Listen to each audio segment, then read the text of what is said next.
Good evening. My name is Christy Deniston, and I'm the Executive Director of Marketing and Strategic Communication here at Simpson College. Welcome. We are very excited to connect with all of you tonight and answer questions you have related to Simpson College and our COVID-19 preparation and response. I am thrilled to have 4 of my colleagues here tonight joining me. I have Bob Lane, our Interim President, Cheryl Jacobson, our Interim Vice President for Academic Affairs, Heidi Levine, who is our Vice President for Student Development and Planning, and Tracy Pavon, Assistant Vice President for Enrollment and Financial Aid. I want to just kind of go over a couple items. We are going to be recording tonight's session, and we will share this via email through our parents' email list. If you do have questions, and you can send them to me via chat. My name is Christy Deniston again, and we will work on getting through as many as possible. I see a few more people that are coming in. So with that, I have not received any questions yet. If you have any questions, please go ahead and just send them directly to me through the chat. But in the meantime, I'm just going to have everybody introduce themselves and kind of just provide a little short statement. Bob, so maybe I'll start with you if that's all right. Sure. Thank you, Christy. Thank you all for joining us this evening. My name is Bob Lane. I am the Interim President at Simpson College, more commonly known as the Vice President for College Advancement. I have been in this role for 4.5 months and have just a few weeks left before President Kelleher, our 24th president at the college, will be joining the Simpson family. I'm pleased to serve in this role. I'm a Simpson graduate of the class of 1981 and have been at the college just a little over 13 years this time. Heidi? Thank you, Bob, and good evening, everyone. It's great to see all of you here with us.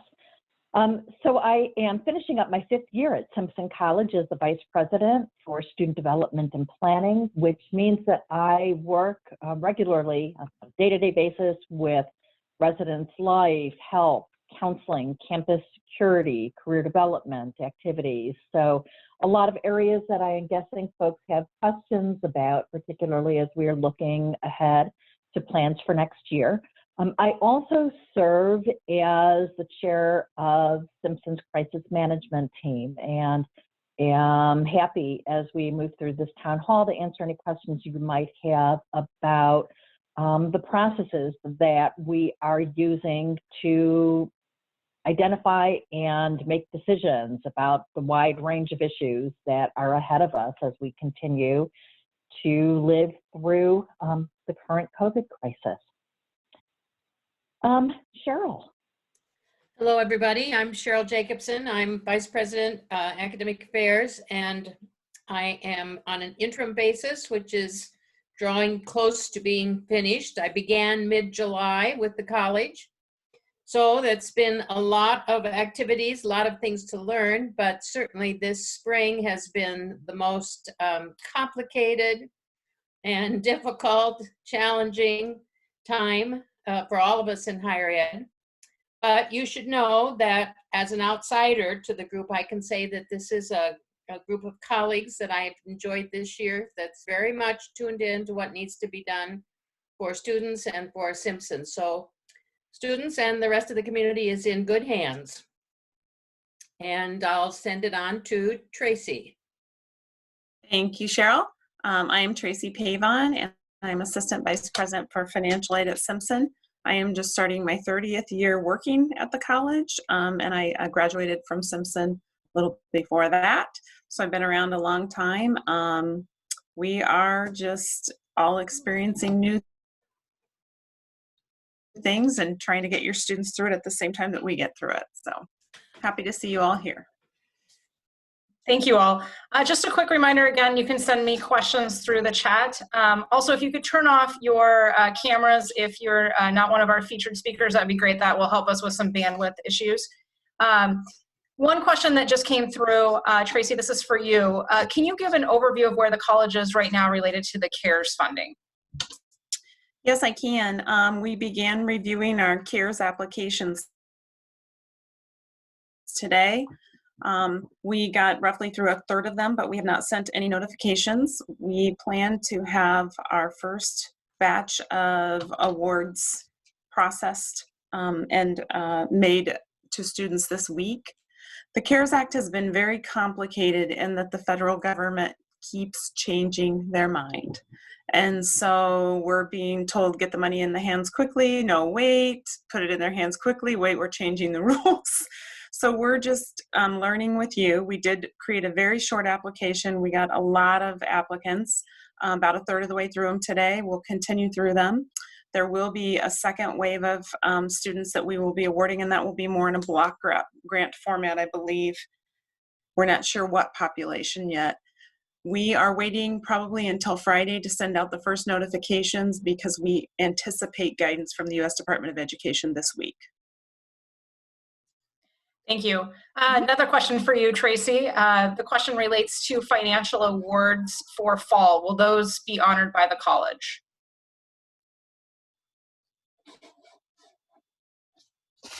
You cut out, Christy. Will they be what? Will financial aid awards be, or financial aid still be honored for fall 2020? Will those still remain in place? Yes, absolutely. I sent out an email some time ago now stating that we were fully prepared to honor our financial aid awards, all of our institutional aid. Pell Grants are locked down, loans, of course. The only thing that has not been locked down is the value of the Iowa tuition grant. It is always the last thing out of the funnel, so this is not unusual, but COVID has delayed that funnel process and that meeting face-to-face process. We don't anticipate any big changes, but that's the only thing that really hasn't been nailed down for sure. If your student has an Iowa tuition grant, it's probably pretty close to where it's going to land. Thank you. The next question is for President Lane. Can you give us a time frame for when President Kelleher will be joining the campus community? Absolutely. I just got off the phone with President Kelleher about a half an hour ago, and we were talking about that. She hopes to arrive here over Memorial Day weekend, and she will spend the week following the holiday getting settled in her new residence in Indianola and officially takes office on June 1st. I did tell her that if she wanted to come in a day or two early, that would be fine with me. But I think she's going to enjoy just a week getting settled and hit the ground running on June 1. Great, thank you. The next question is for Heidi. Can you provide us with an overview of what preparations are being considered for fall 2020? Absolutely. So there are several layers of decisions that we are working our way through as we prepare for the fall. The first of those is pulling together both staff and some faculty who bring some academic expertise to looking at all of the different health guidelines that are out there and helping us set the framework for understanding at what different levels we would be relaxing some of our social distancing mechanisms, and also providing us with guidelines for how to best monitor both students, but also other folks who are on campus regularly, our faculty and staff, in order to make sure that we are identifying as best as we can who needs to be isolating or quarantining and who can be moving about campus more freely. They'll also be providing us with guidelines that we can share with the community about things like at what levels do we expect everybody to wear masks when they're out and around on campus. We are already making sure that we have hand sanitizers in the right places, and our facility services company is looking into the protocols that they will need to put in place in order to make sure that classrooms and other shared spaces are cleaned appropriately. And then we branch off into a few different groups that are working on different levels of planning. The two that are probably the most, or the three that are probably the most pertinent to you, are one group that is looking at a wide range of academic issues. I am not going to dig into that in any detail since my colleague Cheryl Jacobson is in this meeting with us and can speak much more in a much more informed way about what kinds of things that group is looking at. We are looking at residential protocols. So what kind of social distancing do we need to exercise there? How do we make sure that we have spaces set aside in case students do need to isolate or quarantine? How do we provide support for them? How do we manage dining on campus? So all of those. And then a third group is looking at events and activities on campus. So again, at what point can we start to have gatherings of 20 or more students, of 50 or more students, of 100 or more students, so that we can start to think about, outside of classes of the residence halls, what does students' experience on campus look like in a way that finds the appropriate balance from providing them with the kind of campus experience that brought them to Simpson and is keeping them at Simpson, but also helping keep everybody safe. So our job over the next month to month and a half is to work our way through all those questions and more, and develop the protocols that we will then disseminate to our faculty, to our staff, so that they can start applying those to their individual areas as we plan for the fall. Thank you. The next question is an internship related question. Our daughter was supposed to have an internship this summer. She just found out today that the courthouse will not be open to the public until August of 2020. What are her options? Can she split her internship between August and winter break?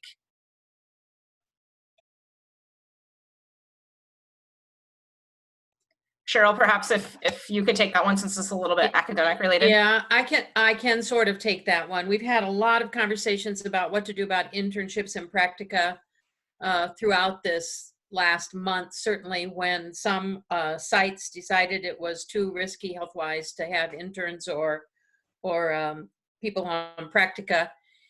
And what's generally happened is that between the registrar and the career services office and also departmental faculty, most internships have been reviewed for how they could in some way or other either continue with some kind of accommodation or change from what it was originally, or substitute one sort of activity, sometimes an online kind of activity in cases of some practica, for part of the internship. So it's been a little bit of a case-by-case arrangement. And the conversation about any particular thing that might be happening right now for a student would be to encourage the student to go back to the departmental supervisor, whoever was first involved in the internship, and then through there, make the connections back to career services and with some help from the registrar and see what can be done. It's a little hard to say, here's what I know could happen, because it takes a little bit to sort all of that out. But we have been trying to meet all those student needs and make whatever accommodations we can. Great, thank you. The next question relates to whether or not there's been a decision regarding commencement exercises. Let's see, I have to think a minute. What do I know about this? Bob can help me. Sure. We've made the decision to gather this coming fall. I'm sorry? I'm sorry. And did a. You're cutting out. I'll go ahead and respond. We hope to be able to be face-to-face this fall. There was a survey sent out to a number of our students. I don't remember the number, maybe Heidi will, but I believe it was 245, if I'm not mistaken. I think it was closer to 300, and almost 230 or so of them responded. And that was sent to all of our traditional program students who are graduating, who just graduated or are graduating at the end of May. Right. And so it was overwhelming that the group that responded wished to have a commencement in the fall. And so we hope to be able to honor that. As far as the specific details, we're still working those out as far as timing, to make sure that we have everything in place before we just come out with an announcement as to date, time, and details. But I can assure you that we'll be announcing that very soon, and hope that obviously the majority will be pleased, since we're trying to accommodate their wishes. And if I may, Students also should have received information about the virtual baccalaureate ceremony that we will be holding on Thursday, May 21st at 7 p.m. Baccalaureate is a service that we usually hold the evening before commencement, and it is a really beautiful reflection on students' experiences here. It's a chance for them to share some of what they are grateful for in the time that they've had at Simpson, and to share readings, music. It is always a lovely ceremony. We are going ahead and holding that at the end of May term. It will be virtual, and information about that has been going out to our graduates. And so please do encourage them to participate, and please join us as well. Great. Thank you, Heidi. I have a question for Tracy. My husband has recently lost his job. Are there any additional financial aid opportunities available to our daughter who will be starting at Simpson this fall? That's a great question. There could be. The CARES Act money is specifically for expenses incurred due to the disruption of campus. However, we have a separate process for income overrides, and that process has existed forever. We'll just see it being utilized a little more next fall. Due to the fact that your FAFSA was built on your 2018 income and COVID job layoffs and such, your income could be very different than it was in 2018. In that case, you need to email us and we will get you a professional judgment form out. That gives us the authority to document and possibly override your FAFSA to reflect your current situation. And it typically requires a lot of one-on-one work with the Office of Financial Aid. There's a lot of back and forth. It's just typical when we're overriding a legal document. If you feel like that is a circumstance that you need us to look at, I would encourage you to email the financial aid mailbox, and that is finaid, FINAID, @simpson.edu, or you can email your admissions counselor and they'll get it to us. Thank you, Tracy. Mm-hmm. Another question for you, Tracy. For summer tuition, what is the policy to allow parents to pay by installment, and when would the first payment be due?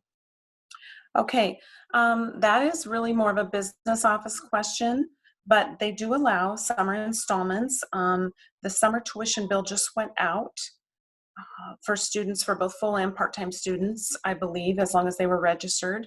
And at the bottom of that bill will be the business office number. I believe you can make in 3 equal installments over the summer. I don't think anyone from the business office is on right now.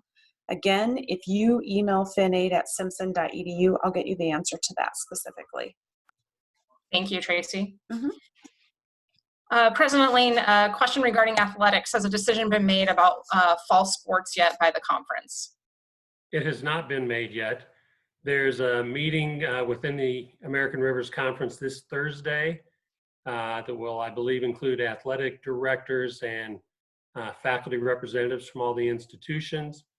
The presidents of those institutions within the athletic conference have not met either, and they have a meeting coming up, I believe, right at the end of May.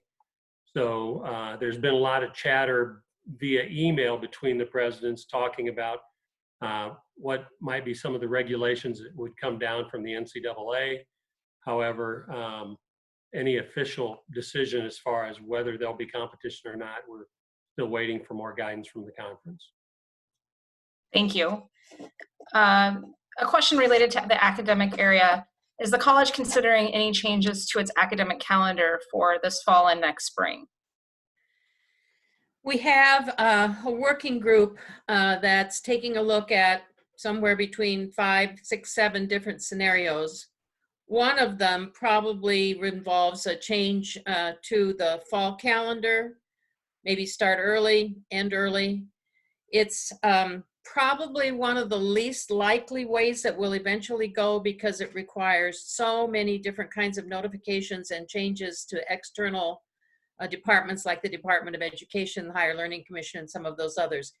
That particular change in calendar, changing the dates, also makes throws into the registrar's office, there has to be a lot of reworking of the course offerings, and the registration process probably would have to be redone. So it's not the strongest option that we're considering necessarily, but it is one of the ones that we're going to take a look at just to be sure whether or not that would or would not work very well for us.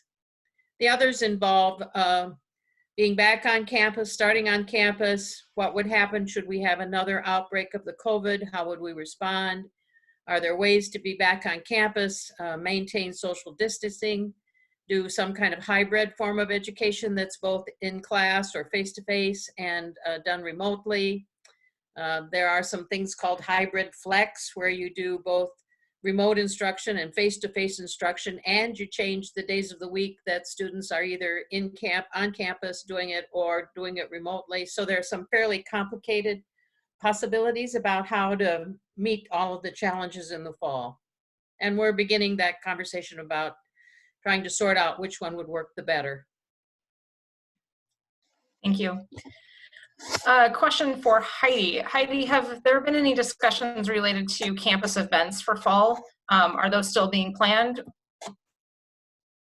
So as I was talking before about the different areas in which we're doing planning, that would certainly include different kinds of campus events, both student activities, but also larger scale events, such as homecoming.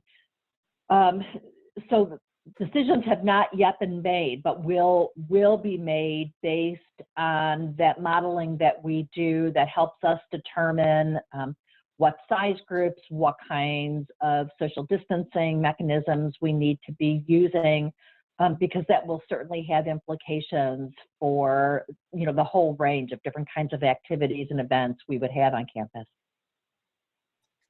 Thank you. Those are the questions that I've received. Again, if anybody has any questions, if you can direct them to me, Christy Deniston here, and we'll make sure that we get them answered right away. Maybe, Tracy, if you could just maybe touch upon a little bit, if there's anything additionally related to the CARES Act or anything else from a financial aid perspective, since we received quite a few questions related to that topic. Sure. Again, CARES Act, we sent the applications out to students just a week ago. We received almost 100 applications in the first hour, so they came in pretty quickly. They have slowed down since then. It is the number one thing that we are seeing is students saying that they lost work-study wages, and that is not eligible. We cannot replace wages. 100%, it has to be related to an expense or expenses that have been incurred due to the disruption of our normal campus environment.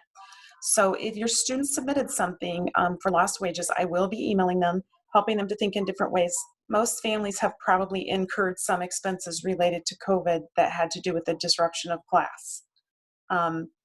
Whether or not you choose to apply for these funds is up to you, but most families, while they received a room and board refund, they may have expenses that went up significantly. If we have some students whose families have compromised health situations, so they're paying rent elsewhere, or their food bill has gone up, or we do have students who had to expand bandwidth. So we have little bills being submitted, large expenses being submitted. It's a very short application. We are reviewing them.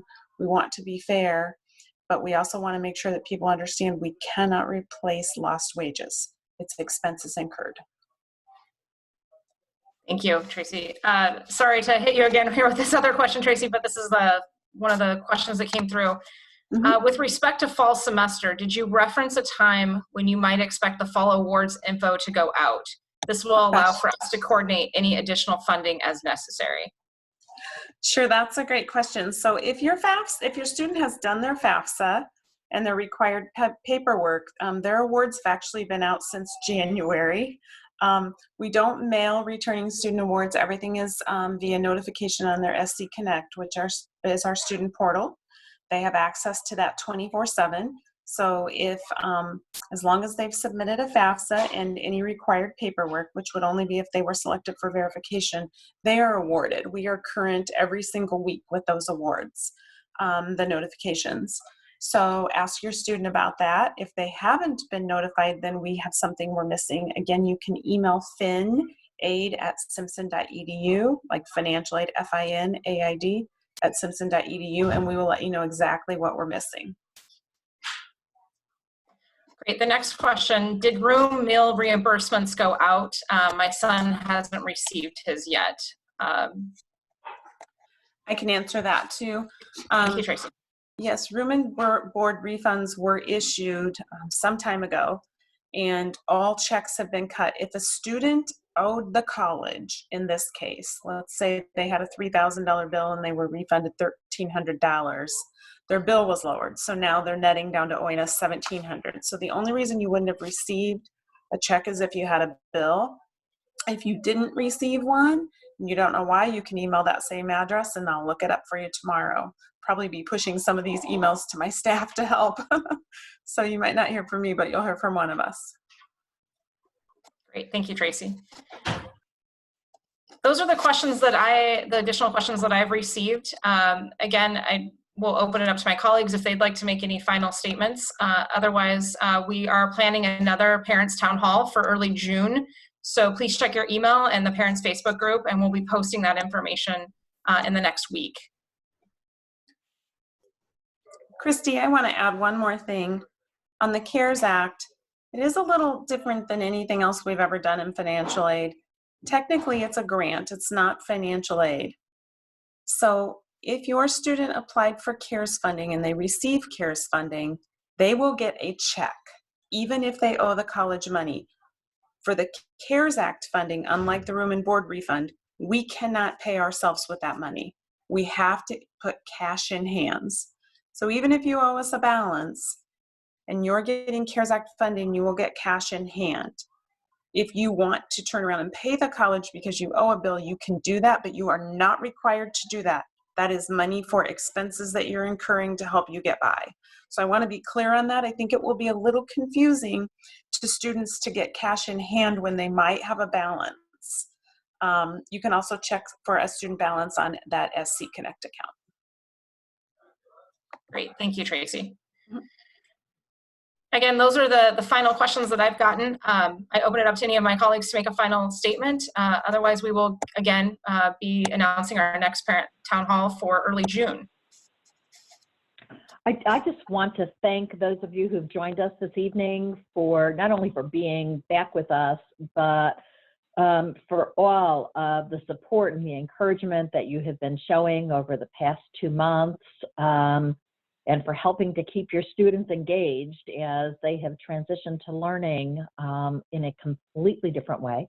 We also want you to know, I think it is the same 4 of us who get to do this again next Monday night with the students. So we'll be hosting a student town hall to respond to their questions. So please do encourage them to join us. And I look forward to seeing you all, or at least seeing your Zoom icons next month. Christy, I'd like to join Heidi in thanking you all for joining us tonight, but to also let you know how much those emails that many of you sent are appreciated. I've received numerous emails over the last few months from parents, some with obviously some anxiety and concerns, and I think we've done our best to address those as quickly as possible. But a number of you have taken the time just to let the campus community know how much you appreciate what we're trying to do for your sons and daughters. And my colleagues that you see on your screen, as well as many others, have worked very hard to do all we can to ensure, 1, their safety, and 2, the opportunities continue to be in front of them that we can provide. And so I just want to say thank you for that. Thank you for choosing Simpson, and we'll look forward to the time when we can all gather together in person. So thank you very much. Wonderful. Thank you, everyone, for joining us tonight, and have a great evening. Be safe and stay well.